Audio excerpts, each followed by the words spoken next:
जय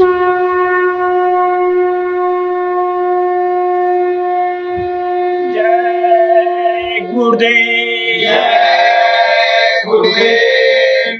झगड़ा झंझट से हट जाओ, परेशानी से निजात पाओ। पेड़ लगाओ, पेड़ बचाओ, जल बचाओ, प्रकृति के सारे जीव बचाओ।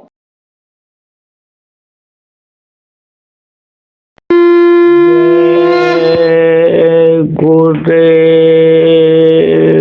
दाता सबके ये कही, सदा रहे गुरुदेव। तुमको लाख प्रणाम है, सतगुरु जय गुरुदेव।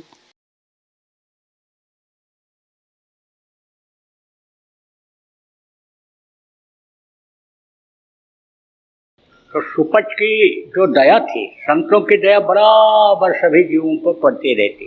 तब उनसे प्रार्थना की, अब दया को खींचो तब ये मरेंगे, आप दया करते रहोगे तो कैसे ये मरेंगे।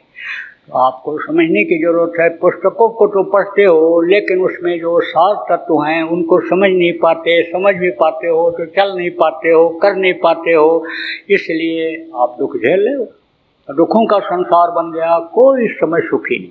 जिसको आप कहते हो सुखी है, उसको रात को नींद की गोली खानी पड़ती है, तब नींद आती है। देख रहे हो, धन भी है, तंदुरुस्त भी है शरीर से, गाड़ी घोड़ा में चलता है, कोठी मकान में रहता है, लेकिन वो सुखी नहीं है। सब दुखी, नानक दुखिया सब संसार। मैं आपको बता रहा था प्रेमियों, काफ़ी समय तक वाहे गुरु चला, लेकिन राधा स्वामी आए, शिवदयाल जी महाराज।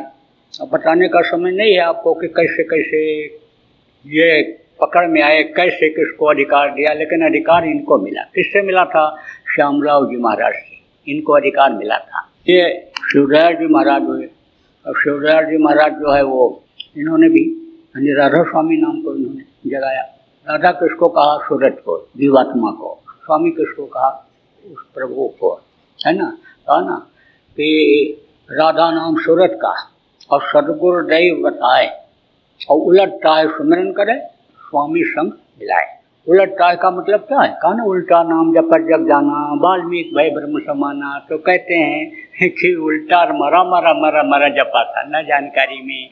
उल्टा का मतलब ये है कि पलटो, इधर से घूमो, शक्ति को आत्मा के खींचो, ऊपर की तरफ लगाओ, तब ये ब्रह्म समान होगी, तब ये ऊपरी लोकों में जाएगी। जैसे DOG डॉग, डॉग माने कुत्ता, कुत्ते को कोई ज्ञान नहीं होता है। और आप ये देखो GOD गार्ड, पलट दो, उधर से पढ़ो। DOG डॉग, डॉग माने कुत्ता, GOD गार्ड, गार्ड माने पर, उलट दो, इसको उल्टो, पलटो, ऊपर जाओ। तो उन्होंने जगाया, और फिर उन्होंने एक अधिकार किसको दिया? गरीब साहब को। गरीब साहब का कार्य क्षेत्र कम था, उनकी प्रसिद्धि कम रही है, समझा। उन्होंने जो समाज के जीवों को किया, लेकिन जितना व्यापक प्रचार होना चाहिए संत मत का उतना नहीं किया। कबीर साहब ने बहुत ज़्यादा प्रचार किया था संत मत का, नानक साहब ने बहुत ज़्यादा प्रचार किया था, बाकी जो गुरु आए कम किए। पता है ना कि जिसको जैसा जितना आदेश होता है उतना ही वो काम करते हैं। उसके बाद में ये भी कम किए। कौन? विष्णुदयाल जी महाराज, जिनको अधिकार दिया। दादा गुरु जी महाराज, गोरेलाल जी महाराज जिनका नाम था, उन्होंने भी कम किया, वो भी ज़्यादा समेटे, लेकिन गुरु महाराज ने ज़्यादा किया। 4 पुष्ट तक का लगभग चला। गुरु महाराज ने भी कहा ना कि चाहे हमको 400 साल रहना पड़े, लेकिन हम जीवों का काम करके सत्युग ला करके ही जाएंगे। अब बहुत से लोग इसका अर्थ नहीं समझ पाए। अरे वो शक्ति रहेगी गुरु महाराज की, गुरु महाराज की ताकत काम करेगी। गुरु महाराज का ये जो वर्णात्मक जय गुरुदेव नाम जगाया हुआ नाम है, ये शक्ति काम करेगी, जय गुरुदेव नाम की शक्ति काम करेगी। इसीलिए तो अब इस समय पर कोई नाम जगाने की जरूरत नहीं है। जय गुरुदेव नाम से ही लोगों का भला हो रहा है, कल्याण हो रहा है। अब नाम कैसे जगाया जाता है यह भी बता दूं प्रेमियों। आप कहाँ से जुड़े हो ये नहीं पता है, बहुत पतले तार के द्वारा उस परमात्मा से जुड़े हुए हो। ऐसे ही संत जब नाम को जगाते हैं तो तार के द्वारा उस प्रभु से जोड़ देते हैं, और जब उस नाम से उसको पुकारते हैं तो वो मददगार हो जाता है। जैसे राम नाम में उस समय पर शक्ति थी, जब उन्होंने राम नाम को जगा रखा था पत्थर के ऊपर, देखो राम राम लिख करके समुद्र में डाला गया था, सारे पत्थर तैरने लगे थे। देखो विभीषण की कुटिया पर राम राम लिखा था, लंका जला लेकिन बच गई कुटिया। आप देखो प्रेमियों, कृष्ण है, कृष्ण नाम जिसने जहाँ पर पुकारा कृष्ण खड़े हुए मिले। ऐसे ही ये जो पीछे और नाम है उन नामों में शक्ति थी, लेकिन जब दूसरा नाम जगा लिया जाता है तब उसमें शक्ति आ जाती है, उसमें ताकत आ जाती है। कहा गया है कि वक्त के नाम की ज़रूरत होती है, वक्त का नाम बताने वाले संत सद्गुरु की ज़रूरत होती है। रोग यानी समझ लो दूर करने के लिए, तकलीफ को दूर करने के लिए डॉक्टर जो मौके का होता है उसकी ज़रूरत होती है। जो यानी समझ लो कि बच्चा पढ़ने के लिए सोचता है, उसको उस समय के मास्टर जो मौजूदा होते हैं उनके पास जाना पड़ता है। ऐसे ही समझ लो कि वक्त के गुरु के पास जाना पड़ता है। अगर कोई संतों का जीव है भी तो उसके संभाल की ज़रूरत पड़ा करती है। तो जय गुरुदेव नाम गुरु महाराज ने जगाया प्रेमी, यह है वर्णात्मक नाम। लिखन पढ़न और कहन में आया उसको वर्णात्मक गाया, उसको जय गुरुदेव गुरु महाराज ने जगाया था। और जब जगाया और प्रचार करना शुरू किया तो लोग मानते नहीं थे, क्योंकि हर नाम में कुछ न कुछ यानी समझो कि शक्ति भाव भक्ति के अनुसार लोगों को एहसास होती है, उससे फायदा होता है। अब देखो इसमें जो मूर्ति पूजा में लीन हो या उन्हीं को जो भगवान मानते हो, आपको खराब भले लगे, लेकिन फोड़े के ऊपर अगर दवा लगाते जाओ तो वो सड़न गलन अंदर बनाए रखेगा, हड्डी तक वो फोड़ा नासूर बना देगा, पहुंच जाएगा वो, तो काटना पड़ेगा पैर। लेकिन काट करके उसी समय अगर दवा भर दिया जाए तो नासूर नहीं बनेगा, पैर नहीं काटना पड़ेगा। इसलिए बताना भी जरूरी होता है। देखो मूर्तियों को किसने बनाया? मूर्तियाँ तो पहले थी ही नहीं। व्यास एक महात्मा हुए थे, उन्होंने मूर्तियों का आविष्कार किया था। मूर्तियों को क्यों बनाया था? मूर्तियों की आंखें बड़े बड़ी थी, तो आँखों में आंखें डाल करके उस समय पर लोग साधना करते थे। सतयुग में योगी विज्ञानी थे, सब दिखाई पड़ता था। त्रेता आया, मलिनता आई, तो ये योग साधना शुरू किया लोगों ने। ये जो कॉपर आया, इसमें जो आया तो मूर्तियों का प्रचलन हुआ। आंखों में आंखें डाल करके दृष्टि को टिकाते थे, आंखें चमकीली होती थी, तो एक जगह पर बिंदु बनता था, उसके बाद वो वापस होता था। तो आप ये समझो गहन विषय है ये। जब आप ज़्यादा सत्संग सुनोगे तब समझ में आएगा। संत मत की साधना भी इसी तरह की होती है। पलकें ये चमकीली होती हैं, आँखों से जो रेंज निकलती है, दोनों आँखों की रेंज जब एक जगह पर चमकीली जगह पर पड़ती है तो बिंदु तेज हो जाता है। सूरज की ये जो किरणें हैं ये फैली हुई हैं, एक आतशी शीशा होता है, उसको लगा दो तो सारी किरणें एक जगह इकट्ठा हो जाती हैं। नीचे कागज लगा दो, कपड़ा लगा दो, जल उठता है। तो ऐसे ताकत बढ़ जाती थी। अब आप ये समझो, मूर्तियों के सामने आप जाते हो, भगवान मानते हो, फूल पत्ती प्रसाद चढ़ाते हो, मूर्तियों से कोई आप अपनी तकलीफ कहो तो जवाब न दें, कुछ कहो कुछ न सुने, कुछ भी पूछो कुछ न बताएं, लेकिन श्रद्धा है आपकी, विश्वास है आपका। थोड़ी देर मंदिरों में जाते हो, मूर्तियों के सामने जाते हो तो भगवान याद आता है, प्रभु याद आता है, भाव बदलता है, भक्ति कुछ बढ़ती है तो उसका फल मिल जाता है।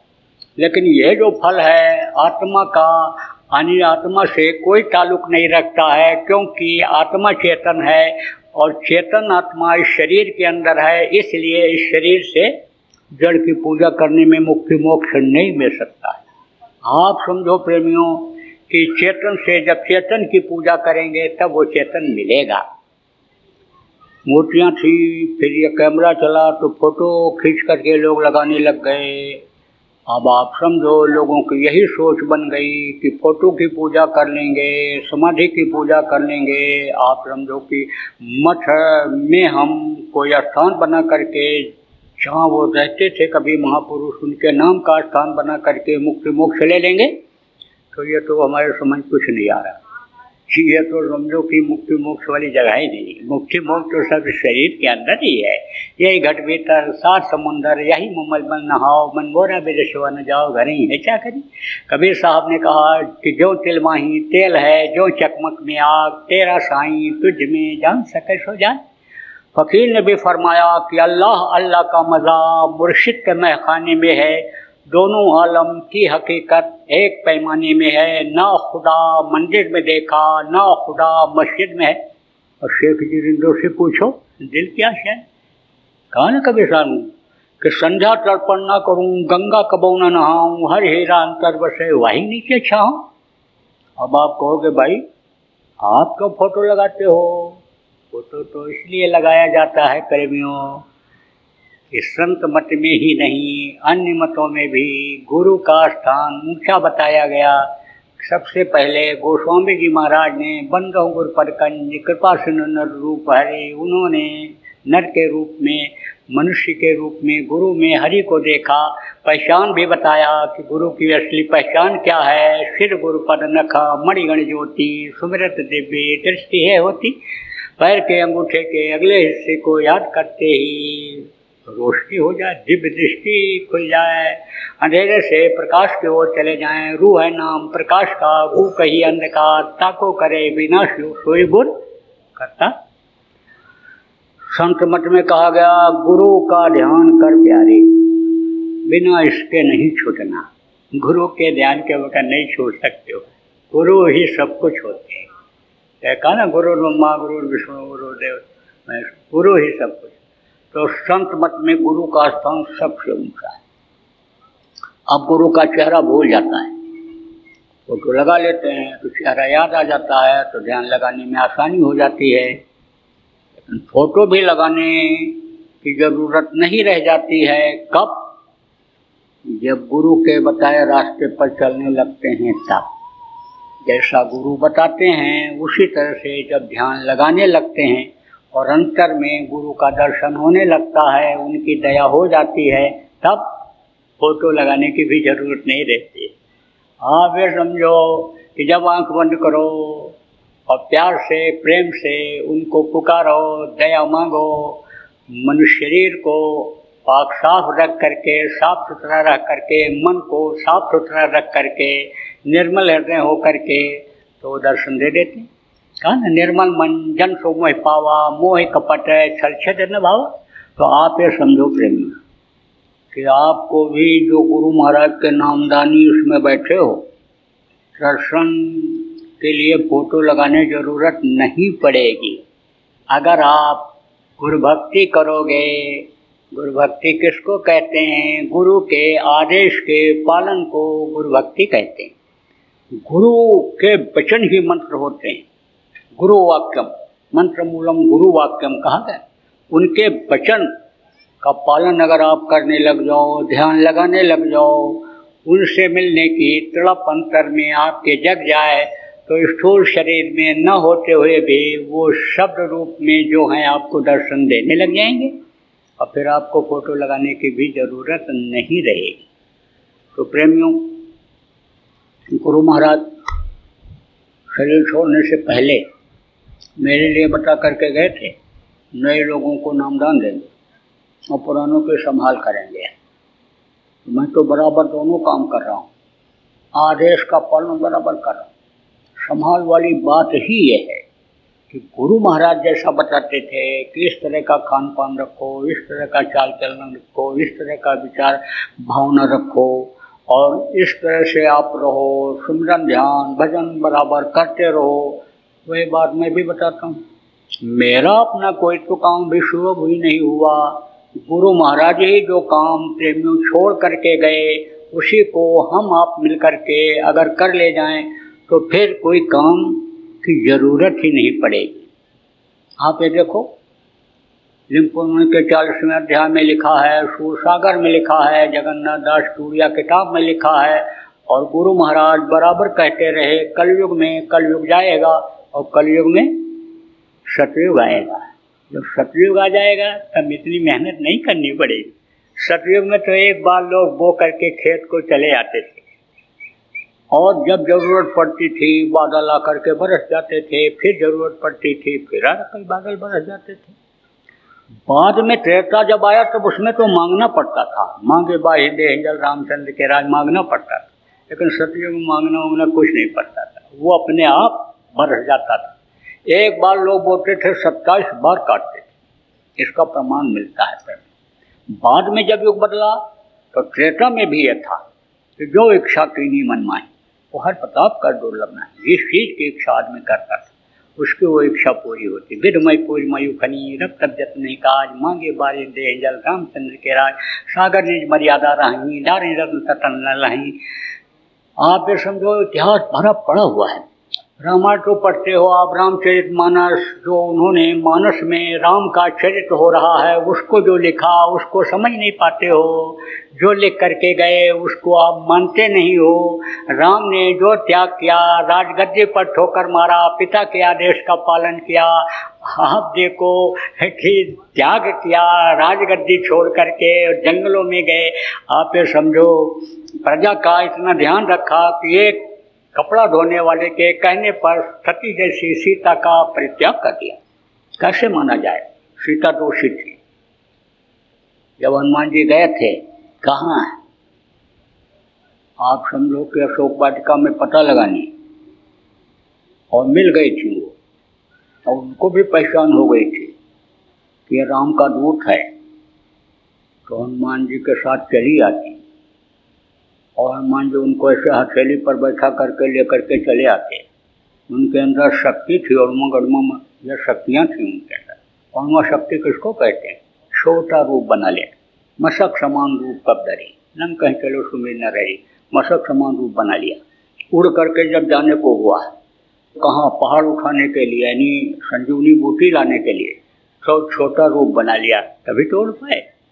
वो रूप अगर उनका होता जो पहाड़ उठा करके लाए थे तो उड़ने में दिक्कत आती, लेकिन बड़ा रूप बनाया और फिर पहाड़ उठाया जब, तब फिर सूक्ष्म रूप धारण कर लिया, और सूक्ष्म रूप धारण किया तो पहाड़ भी छोटा हो गया। यहाँ ला करके जब नीचे रखे तो फिर बड़ा हो गया। शक्ति से ही वो बड़ा था।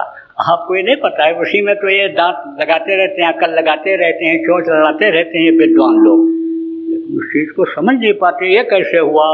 कहा ना कि जब खड़े थे तब क्या कहा विश्वामित्र जी ने कि उठो राम बन जाओ बहुत छापू, मैं तो जनक सकल प्रतापू। विश्वामित्र बैठे हुए थे और राम और लक्ष्मण खड़े हुए थे। तो जब निराश हुए, वीर विहीन मही में जानी, यानी समझो राजा जनक निराश हो गए कि अब वीरों से धरती खाली हो गई, अब कोई वीर रह ही नहीं गया, सीता कुंवारी रह जाएगी। तब विश्वामित्र जी ने कहा था कि कहो तो इन बच्चे से कहूँ मैं? बोले कहिए। तब कहा उठो राम बन जाओ बहुत छापू। अब जब खड़े थे तब क्या उठो, सोए होते बैठे होते तब तो उठो का मतलब उठाओ। पूरी शक्ति जो जीवात्मा की अंगूठे तक फैली हुई है नीचे से खींचो, भौहों के बीच में लाओ और चांपो। चांपो का मतलब दबाओ, दबाव डालो। तब उन्होंने, अब इन सब चीज़ों का मतलब कौन समझावे, कहाँ इतना समय है, समझने वाले भी नहीं लोग। तो आप समझो प्रेमी लोगों के अंदर हुआ करती थी, जब कोशिश करते थे वही शक्ति आपके अंदर भी आ सकती है, सब कुछ इसके अंदर में है। तो गुरु महाराज ने कहा था संभाल की बात, बराबर संभाल की बात करता रहता। सबसे कहता हूँ भाई, शरीर को जरूर स्वस्थ रखो आप, लेकिन ज़्यादा मत खाओ कि बीमारी आ जाए और डॉक्टर के पास जाना पड़े और ऑपरेशन कराना पड़े। और एक बार ऑपरेशन हो गया इस समय, कोई ज़रूरी है दोबारा ना, दोबारा फिर ऑपरेशन, दोबारा फिर ऑपरेशन। एक आदमी तो थक गया ऑपरेशन कराते कराते, फिर बता दिया डॉक्टर ने, कहता है डॉक्टर साहब अब की बार ऑपरेशन करने के बाद टाँका मत लगाना, पक जाता है, पट्टी करानी पड़ती है, मत लगाना टाँका, सिलाई मत करना। अब की बार डॉक्टर साहब ऑपरेशन करने के बाद चैन लगा देना, चैन। या तो बटन लगा देना, दोबारा आऊँगा जब ऑपरेशन कराने तो बटन खोल कर ऑपरेशन कर देना। तो वही नसें जब कट जाती हैं, जुड़ती नहीं हैं, सिस्टम बिगड़ जाता है, इसलिए बचना चाहिए। कम खाओ, थोड़ा खाओगे तो आप ये समझो बीमारी आएगी ही नहीं। वैसे तो बहुत सारी चीज़ें बताई जाती हैं, उन्हीं को अगर सीख लिया जाए तो भी स्वस्थ रह सकते हैं, लेकिन इतना समय नहीं है प्रेमियों। लेकिन मोटी बात आपको बता रहा हूँ, कम खाओ बस, और भूख लगे तब खाओ। आप समझो पेट खाली करके तब खाओ, जगह अंदर बन जाए। मल में या गंदगी जो पड़ी है कि उस पर कोई असर इसका न पड़े जो ये जाए भोजन। तो कहोगे कि शुगर का मरीज तो हमेशा भूखा रहता है, तो भूख का कैसे पता चलेगा? जब दाहिने नाक का श्वास चले तब पता चल जाएगा कि भूख लगा है। कभी दाहिना चलता है, कभी बायां चलता है। 15 मिनट के लिए जब बदलता है तो लगभग 15 मिनट तक दोनों चलते हैं, तो इंतज़ार कर लेना चाहिए। मोटी मोटी चीज़ें आज बताने का टाइम नहीं है, देखेंगे आगे, कल या ऐसे देखेंगे। अभी आप तो आप मोहब्बत हो ही रही है, दिल तो जुड़े रहा हमारा आपका, आप तो आना जाना लगेगा ही, आपका हमारा मिलना जुलना होगा ही। गुरु महाराज की दया होगी तो सुनाया जाएगा, आप सुन लेना। तो कहने का मतलब यह है, मोटी चीज़ क्या है? सूत्र, कम खाओ और गम खाओ, बर्दाश्त कर लो। बर्दाश्त कर लोगे, दो बार छोटे बन जाओगे तो झगड़ा झंझट टल जाएगा। कोई कितना भी अकड़ के चलता हो, पैर पकड़ लो, छोड़ो ना उसका, तो वो भी झुक करके उठाता। बुद्धों को बड़ी जानकारी होती है, समझ लो। आप ये जो फटा पैंट पहनने वाले लड़के नौजवान हो, किसी को नहीं समझते हो। बुद्धों के पास बैठो, बच्चियों, कितनी भी पढ़ाई लिखाई तुम कर ली हो, लेकिन अनपढ़ सास की जरूरत पड़ती है। जब अपना बच्चा पैदा करने को होता है, डॉक्टर भले बन जाओ, दूसरे का ऑपरेशन करके बच्चा निकाल लो, ये बात समझ लो। तो बुढ़ा शरीर जब होता है तो भार हो जाता है। हम भी कभी पहले किसी को कुछ नहीं समझते थे, अब पता चल रहा है बुढ़ापा क्या होता है। अब महात्मा गिरी पता चल रही है क्या होती है। तो अब आप समझो प्रेमियों कि बुढ़ापा बड़ा बोझा होता है। हाथ पैर आँख कान ये सब ढीले पड़ जाते हैं, और मन पर न कंट्रोल रहे तो मन तो और जवान होता चला जाता है। तो बुढ़ा बैठा रहता था, टाइम पास करता रहता था, लेकिन परमार्थी भाव था। एक होता है स्वार्थी भाव और एक होता है परमार्थी भाव। जिसको अहंकार होता है किसी बात का, वो स्वार्थी होता है। चाहे जिस चीज़ का अहंकार हो, कहा ना, कोष जन्मा है जग माही, प्रभुता पाए काहि मद नाही। चाहे शरीर में बल आ गया, उसका अहंकार आ गया, धन ज़्यादा आ गया, उसका अहंकार आ गया, कोई ऊंची कुर्सी पर वादे पर पहुंच गया, उसका अहंकार आ गया। तो अहंकार नाश करता है जहाँ अहंकार आता है। काम जहाँ आता है तहाँ क्रोध आता है। क्रोध मोह ये क्या है? विनाश के कारण हैं। इसलिए इनको ही कंट्रोल करने के लिए ये नाम की संख्या जो आज बताएंगे, इसको सुंघाना पड़ेगा, सब ये ढीले पड़ जाएंगे। जैसे सांप को जड़ी सुंघा देता है सपेरा, तो चुपचाप पड़ा रहता है। ऐसे ये रहेंगे सब शरीर में, क्योंकि इनकी ज़रूरत है संतान उत्पत्ति के लिए, दुष्टों को डांट फटकार करके सही रास्ते पर लाने के लिए। इन सब चीज़ों की आपको ज़रूरत है। ये कहा गया कि अहंकार किसको नहीं होता है? जो समझे प्रभुता परछाई, प्रभुता पाई ताहि मद नाही। जो इसको परछाई समझता है, आज है कल नहीं रहेगा, तो समझो कि वो को अहंकार नहीं होता है। तो कुछ ऐसे स्वभाव के होते हैं जो समझ जाते हैं कि दुनिया ये क्या है, कुछ नहीं है, 4 दिन की चांदनी, फिर अंधेरी रात, फिर हमको इस मिट्टी के शरीर को मिट्टी में मिला देना होगा। बाप दादा चले गए, धन दौलत रुपया पैसा कुछ नहीं लेकर गए, सब चले गए, सब छोड़ के गए, मुझे भी जाना। लेकिन कुछ बता के जाएंगे, कुछ उपदेश देकर जाएंगे, कुछ समझा के जाएंगे, तो ये चीज़ जो जानकारी हमको है कुछ दिन तक चलती रहेगी, नहीं तो मेरे से ही ये चली जाएगी। भारत के जो लोग रहे, ज़्यादातर बहुत सी विद्याओं को लेकर चले गए। वो तो संतों ने जब आध्यात्मिक ज्ञान का विस्तार किया, तब समझो कि दुनिया वालों को हर चीज़ की जानकारी हो पाई। ये जितनी भी विद्याएं हैं सब आध्यात्म से निकली हुई हैं। दुनिया की सारी विद्या जहाँ ख़त्म होती है, जहाँ सारा धन ख़त्म होता है, वहाँ से आध्यात्मिक धन और आध्यात्मिक विद्या की शुरुआत होती है। तो आप समझने की ज़रूरत है प्रेमियों। बुढ़ा बैठा रहता था तो जो शक्ति लगती थी लोगों को समझाता बताता रहता था। तो लड़के एक दिन पहुँचे, कहे बाबा बताओ कुछ सुनाओ। नहीं बोला। अरे कुछ सुनाओ। नहीं बोला, तबीयत नरम थी। अरे एक बोला कि ये डर गए, आज नहीं बोल रहे, डर गए। बोला हम किसी से नहीं डरते हैं। कैसे नहीं डरते हो? वो पठान जी हैं, भैया साहब, बाबू साहब, उनके पास बंदूक है और तुमको गोली मार देंगे, इसलिए डर गए। बोला उनके पास 2 नली की है और हमारे पास 10 नली की बंदूक है। काका 10 नली की बंदूक कैसी होती है? न देखा न सुना। अरे होती है, हमेशा साथ रखता हूँ। काका तुम तो खाली रोटी पहने अंगूठा डाले कंधे बैठे हो, कहाँ रखे हो 10 नली की बंदूक? रखे हूँ। तो दिखाओ। अरे मौके पर दिखाता हूँ, ऐसे नहीं दिखाता हूँ। अरे काका कहाँ रखे हो, कहाँ रखे हो? 10 नली की बंदूक कहाँ है? दिखा दो काका। पैर वे दबाने लगे, दाढ़ी वाड़ी मार लगाने लगे। कब बोला बुढ़ा अच्छा देखो, 1 नली, 2 नली, 3 नली, 4 नली और 5 नली। 5 नली ये और 5 नली ये, 10 नली जैसे ऐसे दिखाता हूँ। जिसको भी दिखा देता हूँ वही सिर झुका देता है मेरे सामने। तो कहा ना लगता से प्रभुता मिले और प्रभुता से प्रभु दूर। चीटी चावल ले चली हाथी मस्तक ढोल। कहा ना नानक साहब ने कि नानक नन्हे हुए रहो, जैसे घास में डूब और घास जल जाएंगी, दूध खोद के खो। देखो दूब घास हमेशा हरी रहती है, जमीन से चिपकी हुई रहती है, और बड़ी बड़ी घास जब बैसाख जेठ का महीना आता है जल करके राख हो जाती है। तो छोटे बन जाओ, सब प्यार करने लगेंगे। एक को गुस्सा आवे दूसरा चुप हो जाए, झगड़ा झंझट नहीं होगा। रुपया पैसा में प्रेमियों बरकत नहीं होती है, अक्सर ये शिकायत रहती है।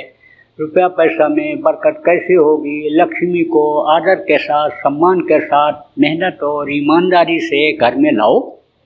मार करके लाओगे, काट करके लाओगे, दिल दुखा करके लाओगे तो उसी तरह से ये चला जाएगा। रुकती नहीं लक्ष्मी, चली जाती हैं। जिस तरह से लाते हो उसी तरह से आनी जाती। बेइज्जती समझती। रुपया पैसा को जब पाते हो बहुत से लोग तो मस्तक पर लगाते हो, कहते हो ये हमारी लक्ष्मी है, देवता है हमारी। तो उन देवता को जब आप शराब की भट्टी पर फेंक कर आओगे, जुआ में दांव में लगाओगे, चीट करके भी आप आ गए तो दूसरे दिन रुकेगी? दूसरे दिन फिर आ जाओगे, घर से भी चला जाएगा। ऐसे ही ठन ठन गोपाल घूमते रह जाओगे। इसलिए आप आदर के साथ, सम्मान के साथ, मेहनत के साथ, पसीना बहा करके जब उनको लाओगे और अच्छे काम में जब उनको लगाओगे तब वो बढ़ती जाएंगी। लक्ष्मी कमाई नहीं जाती, लक्ष्मी आकर के रुक जाती। देखो बरकत खास चीज़ होती है। बहुत पैसा हो और बरकत छिन जाए तो आप समझो मतलब चला गया आपका, कुछ नहीं। और बरकत मिल गई तो थोड़े में ही गुजर बसर हो जाता है। बरकत कब मिलती है? जब नीयत सही रहती है। दूसरे के धन को लोग देखो जहर की तरह से समझते थे, दूसरे की माँ बहन को माँ बहन की तरह से मानते थे। जननी सम जानहि पर नारी, धन पराय विष्टे विषभारी। तो नीयत अच्छी थी तो बरकत होती थी, नहीं होती थी। नियम था पहले का कि कमाई का कुछ न कुछ अच्छे काम में लगा देते थे। कहा जाता था कि 10वां अंश निकाल दो कि जिससे बढ़ोतरी हो जाए। गुरु महाराज को हमारे लोग देते थे और गुरु महाराज कई गुना करके वापस कर देते थे। 10 गुना तो कहते हैं देता ही है वो देता, लेकिन गुरु महाराज ने तो और ज़्यादा दे दिया। संतों के पास जो इच्छा लेकर के जाते हैं, हाँ पूरा भी कर देते हैं, नहीं भी पूरा करते हैं, जो जिद किया रहता है कि यही चीज़ होना चाहिए, यही होना चाहिए, लेकिन उसके लिए अगर फंसने लायक होता है वो, तब तो नहीं देते हैं उसको। अगर अपनाना होता है तब नहीं देते हैं। जब आप समझो कि लक्ष्मी का हाथ देखा था नारद ने कि यह तो विश्वपति का पत्नी होगी, तब सोचे अरे हम ही से शादी क्यों न हो जाए, जब इसके हाथ में ये रेखा है, मेरी अर्धांगिनी बनेगी ये जब, तब मैं ही क्यों न हो जाऊं। तब हम रूप मांगे थे किससे? विष्णु से। तो विष्णु रूप दिए थे? नहीं दिए, बंदर बना दिया, मोहन का बंदर बना दिया, क्योंकि हमारा भक्त ये कहीं फंस न जाए इसी में, माया में। अच्छे फंस गए, संगे को भंगे का डाला, नारद के पीछे पड़ गए पछाड़, उसको तो बचा लेते हैं, लेकिन जो जिद किए ही रहता है उसको दे ही देते हैं। गुरु महाराज ने कई गुना ज़्यादा दिया, लेकिन कुछ लोग तो आए नहीं घूम घर के, उसी में फंस गए।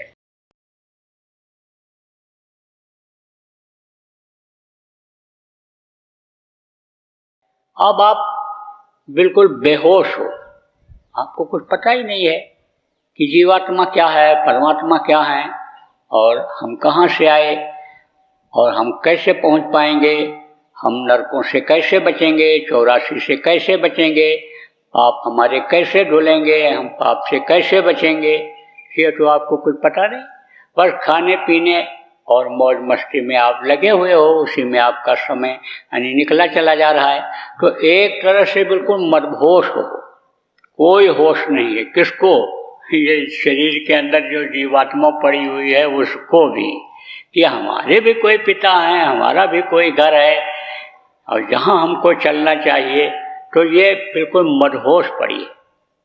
तो भाई तकलीफ जब होती है, जीवात्मा को कष्ट होता है, तो आप ये समझो कि आवाज़ लगाती है, दर्द होता है, ना भी आवाज़ लगावे, बच्चा ना भी रोवे, लेकिन पिता जब देखता है कि छटपटा रहा है, हाथ पैर पटक रहा है, तो इसका मतलब ये दुखी है, तो इसके दुख को दूर करना चाहिए।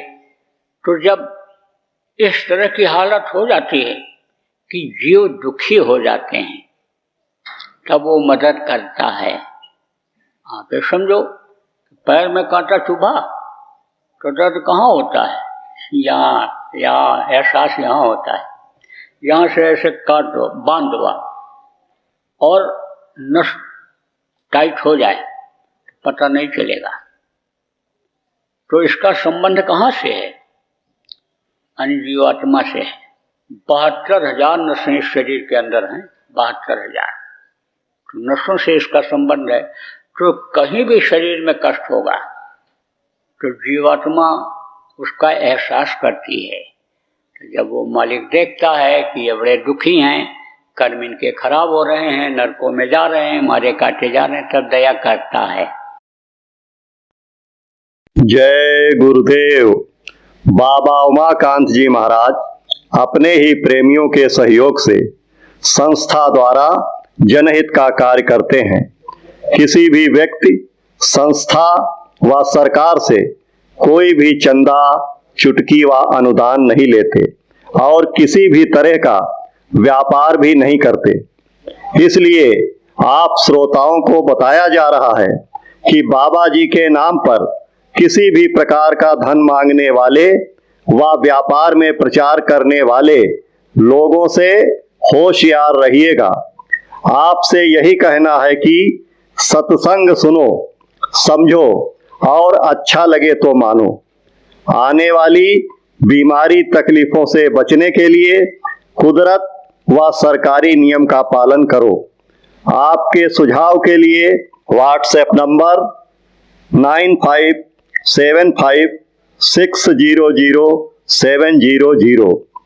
जय गुरुदेव, जय गुरुदेव। भोले पाला सिवन बागिया मेराई, कोयल सो के पपिया की बोली सुहाई, एक तार में आने के जानकार, हमारा देश फूले फाले के प्यारा देश फूले फले। यही वंदना है गोरों से बारंबार, हमारा देश फूले फले के प्यारा देश फूले फले।